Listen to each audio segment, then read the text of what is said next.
Came home from signing the estate papers with my hands still shaking and the manila envelope pressed against my chest.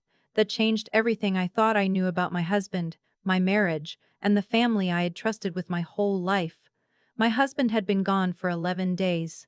11 days since the hospital called at 2 a.m. 11 days since I sat in a plastic chair under fluorescent lights and tried to understand what a pulmonary embolism meant in practical terms, which is that the man I had built my entire adult life around was here, and then he simply wasn't. He was 38. He ran 5 miles every Saturday morning. He made his own sourdough. None of that was supposed to matter, and yet somehow I kept thinking about the sourdough. His name was Theodore. Everyone called him Theo except me. I called him by his full name when I was annoyed, and my husband every other time, which is what I'll call him here because this story isn't really about him. It's about what happened when the people I called family found out what he left behind. Before I tell you what I walked into that afternoon, let me know where you're watching from in the comments. And if you've ever had your own blood turn on you at your lowest moment, stay with me, because what happened next took me completely apart and then, slowly, put me back together in a shape I didn't recognize but turned out to be exactly who I was supposed to become. My husband was a quiet man. That's the thing nobody understood about him at first glance. He wore the same canvas jacket for 7 years. He drove a 10-year-old Subaru with a cracked dashboard he kept meaning to fix. His office at the architecture firm where he worked was famously plain. No awards on the wall, no framed press features, just drafting paper and pencils, and a single photo of the two of us at Crater Lake, the summer before we got married. His colleagues thought he was modest. His family thought he was struggling. My family thought I had settled. They were spectacularly wrong. What I learned at the estate attorney's office that morning, 2 weeks after my husband's funeral, was that Theo had spent the better part of a decade quietly and methodically building something extraordinary. A private holding company. 4 commercial properties across 2 states. A trust structured with the kind of legal precision that only someone deeply paranoid about other people's intentions would think to build. The total value of everything he left me came to just over $4 million in liquid assets and another $2 million in property. He had never once mentioned it. Not because he was hiding it from me. I found out later that the attorney had a letter Theo wrote specifically for me, sealed with my name on it in his handwriting. In it, he explained that he had watched his own mother lose everything to bad financial advice and greedy relatives after his father died, and he had decided the safest thing he could do for me was build something invisible until I needed it. He wrote, "I know you would have told me to spend it. I wanted to make sure it was there for the moment you couldn't." I stood in the parking lot of that attorney's office and cried so hard I couldn't drive for 20 minutes. Not because of the money. Because of how well he had known me. Because he had planned for a future without himself in it and filled it with the specific shape of his love. Then I drove home. My parents' car was in my driveway. My brother-in-law's truck was parked behind it. The lights were on in the living room, which was strange because I had locked the house when I left that morning. My brother-in-law, my sister's husband, a man I'll call by his role because he doesn't deserve more than that, had a key he'd borrowed 8 months ago to let in a repairman when we were both traveling. I had forgotten he still had it. I would not forget again. I sat in my car for a moment. I don't know why I didn't just go in. Some instinct made me sit. The living room window was cracked open about 2 inches, the way my mother likes it even in winter because she runs hot. Voices drifted out. I recognized them immediately. My mother, my father, my sister, her husband. I turned off my engine. I did not get out of the car. What I heard in the next 4 minutes redefined every family memory I had ever held with any warmth. My brother-in-law was talking. His voice had that particular register he uses when he's explaining something he considers himself to be an expert on, which is always about everything. He was saying that the house was worth at least $180,000 based on comps in the neighborhood. He was saying that since my husband and I had no children, the estate would be straightforward to manage. He was saying the word straightforward the way people say it when they mean easy to take advantage of.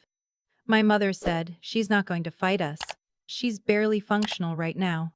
My sister said nothing for a moment. Then she said, "She trusted Theo with everything.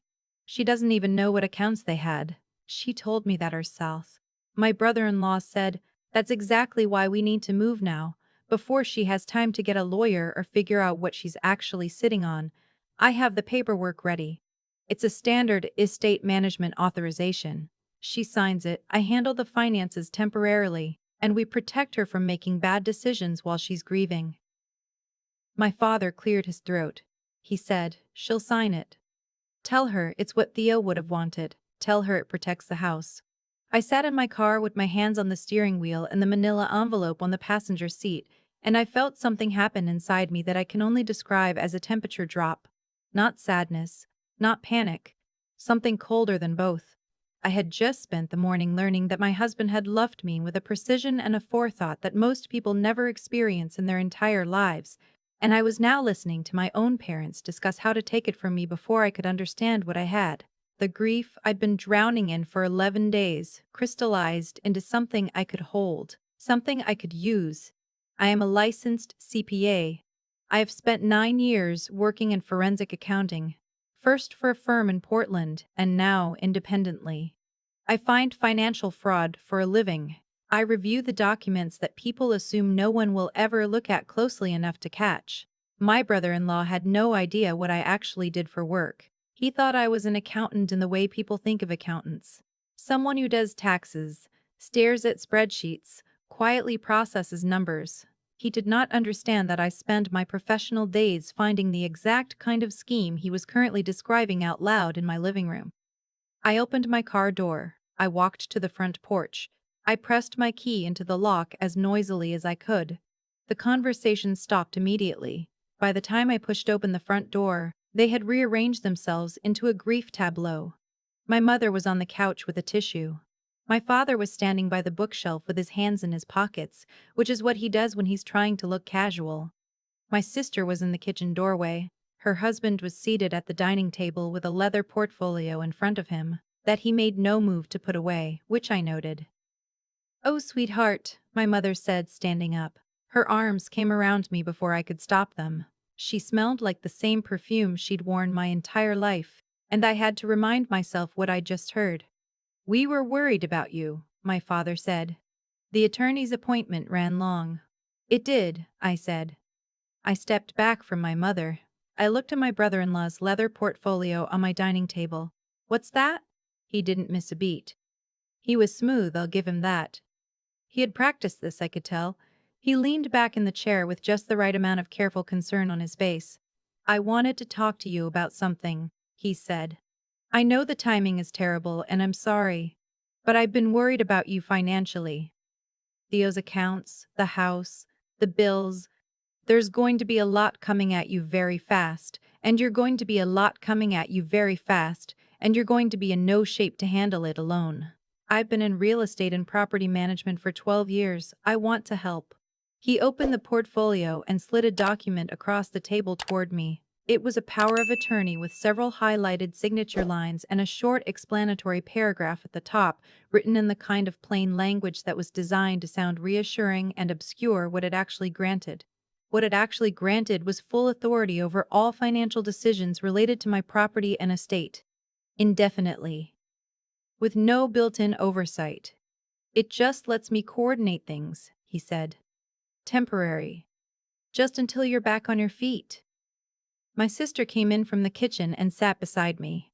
She put her hand over mine. "You don't have to do this alone," she said. "We're family. This is what family does." I looked down at the document. My mother was watching me from across the room. My father was still by the bookshelf. All four of them held a quality of stillness that I recognized from my work, the stillness of people waiting for a signature. I picked up the document and read it, not skimmed. Read.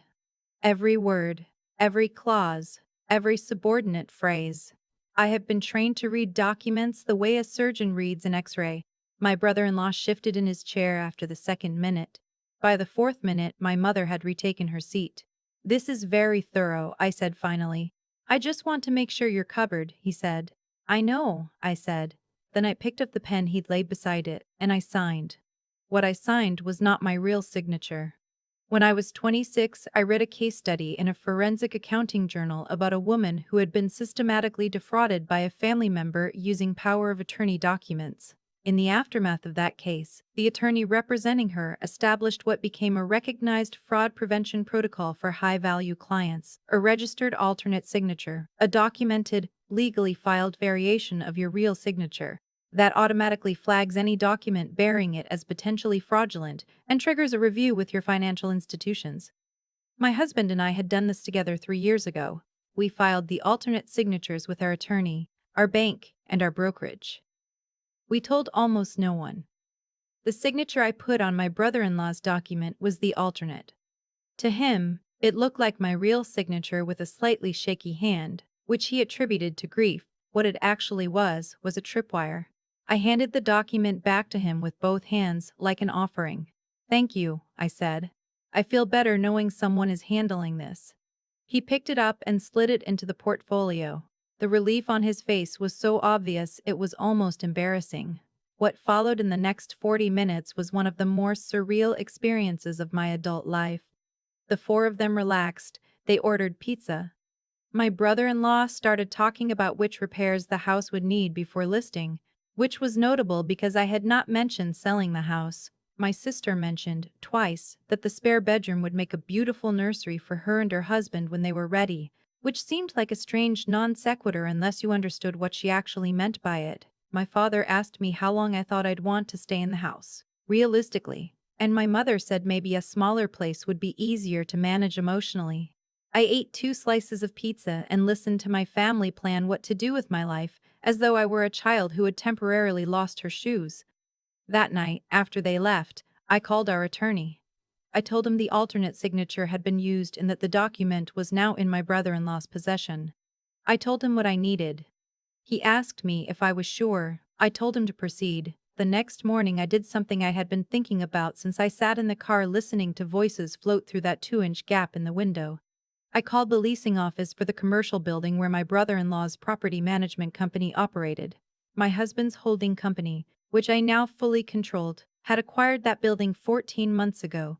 I had reviewed the tenant files at the attorney's office that same morning. My brother-in-law's company was the anchor tenant on the second floor. They were 61 days past due on their rent, carrying the largest outstanding balance in the building. I introduced myself to the property manager as the new owner of record. I asked for a full accounting of the delinquent lease. Then I asked him to prepare a formal notice invoking the late payment escalation clause in my brother-in-law's lease agreement, which tripled the monthly rate after 60 days of default. The clause was buried in an appendix most tenants never read carefully. My brother-in-law had signed that lease 2 years ago. He had not read it carefully. I told the property manager to deliver the notice the following morning. Certified mail and hand delivery both. 2 days later, my phone started ringing at 7 in the morning. I watched my brother-in-law's name on the screen for 3 full rings before I answered. His voice had lost all of that careful, practiced warmth. He was barely keeping it together. He said there had been some kind of administrative mistake at the building. He said the number on the notice was insane. He said he needed me to call my attorney and sort it out because there was clearly some confusion about the new ownership. I told him I wasn't aware of any confusion. He said the new owner is tripling my rent. Do you understand what that does to my operating costs? I said, I'm so sorry to hear that. That sounds very stressful. He said, Naomi, I need you to help me, your family. I said, you have a good day. And I ended the call. What happened next moved faster than I expected. My sister called an hour later. Her tone was different from his, less controlled, more accusatory. She wanted to know what was going on with the lease notice. She wanted to know why I hadn't mentioned that Theo's company owned that building. She said that felt like I had been hiding something. I pointed out gently that she had been in my living room 2 days earlier discussing how to take control of my finances while I was at the estate attorney's office. I suggested that perhaps neither of us had been fully transparent. She hung up. That evening my parents came to the door unannounced. This time they didn't have a key. I watched them on the security camera for a moment before I opened it. My father's jaw was tight. My mother was gripping her purse strap with both hands. They came in and sat down, and my father told me that I was making a mistake, that I was isolating myself, that grief was making me paranoid and irrational, that my brother-in-law had only been trying to protect me, and now I was destroying his business out of spite. My mother said, "You are behaving like a child who doesn't understand how money works." I am 31 years old. I have a graduate degree in accounting and a specialization in financial fraud detection. I have, at various points in my career, testified as an expert witness in federal court proceedings. I understand with some precision how money works. I did not say any of this. I sat very still, and I let them talk, and I thought about how my husband had seen this coming with enough clarity to build a legal architecture designed to outlast him. When they finished, I said, "I appreciate your concern." My father said, "The power of attorney your brother-in-law has is void," I said. The room went quiet. "The signature on that document isn't my legal signature," I said. "It's a registered fraud alert mechanism that I've used with my estate attorney and financial institutions for 3 years. Any document bearing that signature triggers an automatic review and is legally unenforceable. Your son-in-law attempted to use it at my bank this morning to open a home equity line of credit against my property. The bank flagged it immediately and contacted our attorney." My mother made a sound I had never heard from her before. "He also," I continued, keeping my voice very even, "confessed in some detail during that meeting to having fabricated several financial records in the past related to his property management business. The bank recorded the meeting, as they're required to do for transactions of that size. That recording is now with the attorney and has been shared with the appropriate parties." My father said, "You set him up." "I signed a document he put in front of me," I said. "He chose what to do with it." They left. I don't think either of them had words for what was happening, which was understandable because the thing that was happening was that the version of me they'd constructed in their heads over 31 years, the quiet one, the manageable one, the one who had inexplicably married a man in a canvas jacket who drove a 10-year-old Subaru, was not the version currently sitting across from them. The conservatorship filing came 4 days later. I was expecting it. To be clear about what a conservatorship is, in most states, it is a legal mechanism designed for people who are genuinely incapacitated. People with severe dementia, people in comas, people who cannot care for themselves. It requires the petitioners to prove that the subject is unable to manage their own affairs. It also requires the petitioners to submit their own financial disclosures to demonstrate they are suitable guardians. My family hired a psychologist who had never met me to submit a written assessment suggesting I was experiencing a grief-induced break from reality. They cited the lease escalation as evidence of erratic behavior. They cited my refusal to sign the power of attorney. Wait, no.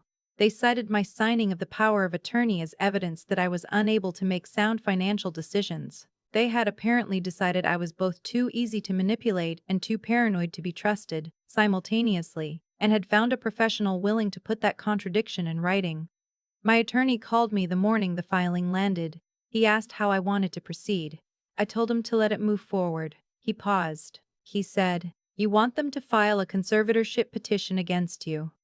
I said, "I want them to submit their financial disclosures under penalty of perjury in a federal proceeding while my brother-in-law is currently under active investigation for bank fraud." Another pause. Then he said, "I'll have the defense documents prepared." The hearing was on a Tuesday. I wore a navy blazer. I arrived alone. My family was already in the hallway when I stepped off the elevator. My sister was in a black dress holding my brother-in-law's arm. My parents were standing with their attorney, a man whose suit was slightly too large, and who was reviewing his notes with an expression of practiced authority. My mother saw me first. The look on her face was, I don't have a perfect word for it. Triumphant isn't quite right. It was more like the expression of someone who has been waiting a long time for a particular outcome and has finally convinced themselves it's inevitable. My brother-in-law looked at me and said nothing. He had dark circles under his eyes and he was gripping a stack of folders against his chest. He didn't look like a man who had just outmaneuvered a grieving widow. He looked like a man who had not slept in 4 days. My sister said, "This doesn't have to be a war, you know." I said, "I know." I walked past them into the courtroom. The judge was a woman in her early 60s with reading glasses pushed up onto her head and a quality of no-nonsense patience that I found immediately reassuring. My family's attorney gave an opening statement in which he described me as emotionally devastated, financially naive, and exhibiting what the psychologist's report characterized as disordered decision-making consistent with complicated grief. He suggested that the family, led by my experienced brother-in-law, was simply trying to protect me from myself. The psychologist testified. He had met me never. He had spoken to my family members and reviewed what he called behavioral observations provided by my mother and sister. He used clinical language with practiced fluency, and I recognized the particular skill required to sound authoritative about things you do not actually know. My brother-in-law took the stand. He was polished again. He said he had been in property management and real estate for 12 years. He said my husband's finances had been in disarray. He said the estate was complicated and I was overwhelmed. He said the power of attorney he'd asked me to sign was a standard document used all the time in cases like mine. He said the least dispute was a misunderstanding that had been blown out of proportion. He swore all of this under oath. When it was my turn, I stood up and walked to the center of the room and I opened my briefcase. I submitted the certified estate documents first. The full accounting of the trust, the property records, the verified asset statement showing a total value of $6,200,000. The judge read the first 2 pages and looked up at me over her reading glasses. "These are verified," she said, "certified by the Manhattan Trust Management Group and filed with the Federal Court Registry earlier this week," I said.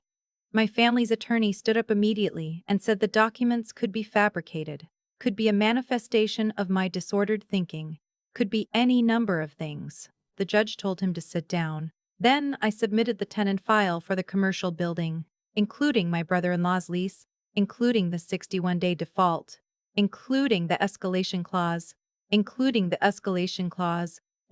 the record of his failed attempt to use a fraudulent power of attorney at my bank. I watched my brother-in-law's face while the judge reviewed that section. There is a specific look people get when they realize not just that they've lost, but that they have lost to the person they most underestimated. It moves through several stages quickly. First, disbelief, then the frantic search for an exit, then something quieter and more permanent. "Mr. Uriah," the judge began, looking at my brother-in-law. He said, "I can explain." She said, "You testified under oath that this woman's estate was in disarray and that you were acting in her interests. You are currently 61 days delinquent on rent in a building she owns. You attempted to use a document you knew to be questionable to access her financial assets. Is there any portion of your sworn testimony that you'd like to revise?"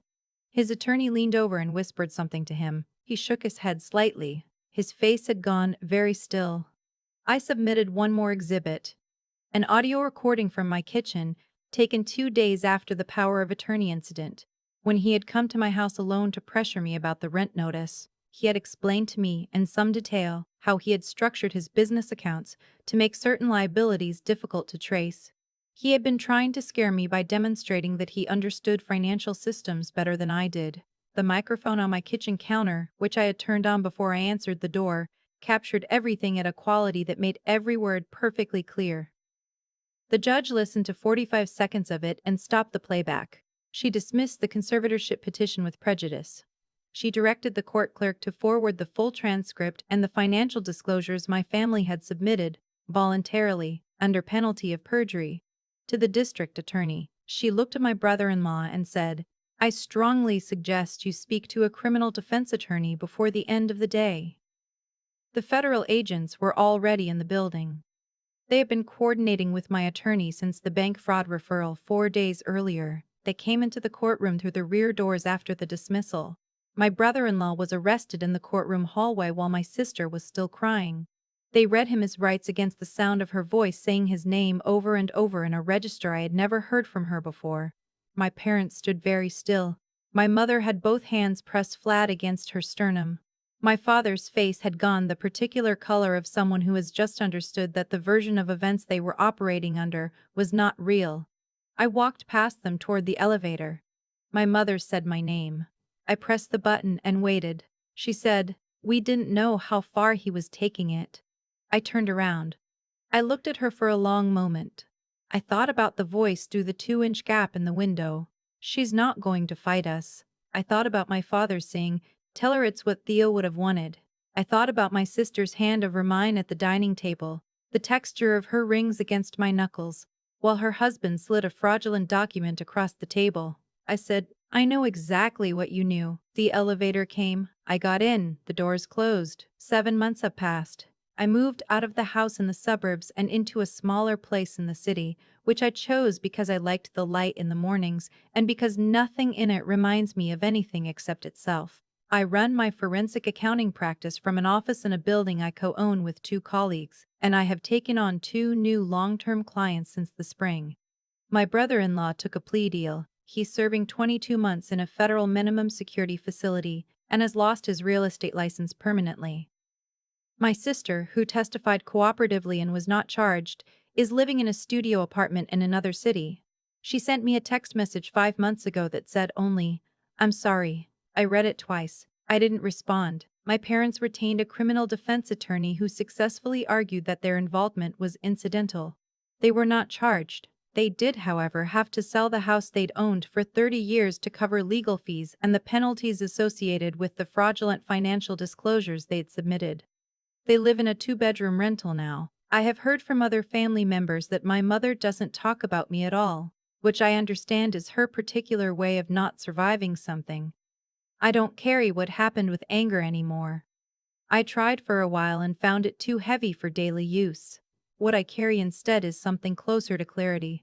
A very precise, very clean understanding of who those people were and what they chose, and a parallel understanding of who I am and what I chose, which was to protect what my husband spent his life quietly building while everyone looked past him. Theo used to say, "The people who underestimate you are making you a gift. Let them."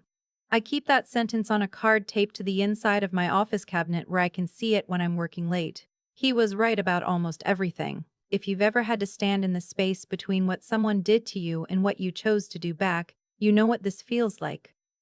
Tell me your story in the comments. Subscribe to Restoration Stories. We are all, at some point, in the process of becoming harder to destroy. The thing about what my family did, what my parents and my sister and her husband all chose to do, is that none of it happened by accident. That's what I kept coming back to in the months after the courtroom. Not the shock of it, not the betrayal, but the choice. Every single one of them made a deliberate choice, more than once over the course of several days, and then they made it again and again as the situation escalated. My brother-in-law drafted documents. My mother said the words, "She's not going to fight us," out loud to a room full of people. My father coached them to use my dead husband's name as a tool to get me to sign. These were not impulses, they were decisions. And decisions, in my experience, have a way of building the architecture you eventually have to live inside. I've thought a lot about what made the difference. Not the money. Theo's trust would have protected me financially regardless of what I did. What I mean is, what made the difference in terms of who I became on the other side of it. Because there were 2 versions of that story available to me. In one of them, I walk into the house that first afternoon. I sit down on the couch, I sign the real document, and I spend the next 2 years slowly understanding what was taken from me. That version exists. It happened to my husband's mother after his father died, which is why Theo built the trust the way he did, quietly and invisibly, because he had seen that version up close. The version I got was different because of one thing. I had spent 9 years learning how to read what was in front of me without letting my feelings about it change what I saw. That's what forensic work does to a person. It trains you to look at a document and ask not what you want it to say, but what it actually says. And sitting in that car in my own driveway, listening to voices through a 2-inch gap in a window, I made myself apply that same discipline to my own life. I looked at what was actually happening, not what I wished were happening. That's not a talent, that's a practice, and it's available to anyone. The hardest part wasn't the legal maneuvering. It wasn't sitting across from my own parents in a conference room or watching my brother-in-law be walked out of a courthouse in handcuffs. The hardest part was the moment at the dining table when my sister put her hand over mine and said, "We're family, we take care of our own." Because I loved her. I had loved her my entire life in the way you love someone you grew up alongside, imperfectly and automatically and without conditions. And she was sitting there using that love as a mechanism to take something from me. The people who harm us most are usually the ones we've given the most access to. That's not a tragedy unique to me. It's one of the more common ones. What I know now, 7 months later, sitting in an apartment full of morning light that belongs entirely to me. The strength that got me through that period was not something I found in the crisis. It was something I had been building quietly for years, in the same way Theo had been building the trust. Incrementally, through work that looked small from the outside, through choosing, over and over, to understand things clearly rather than comfortably. My husband used to say that the people who underestimate you are making you a gift. I think he was right. But I'd add one thing. You have to be ready to receive it. You have to have done enough of the quiet work that when the moment comes, your hands are steady. If this story resonates with you, if you've ever stood at the point where what someone did to you met what you chose to do back, I'd really like to hear it. Leave it in the comments. Subscribe to Restoration Stories. This is a place for people who are in the process of becoming harder to destroy.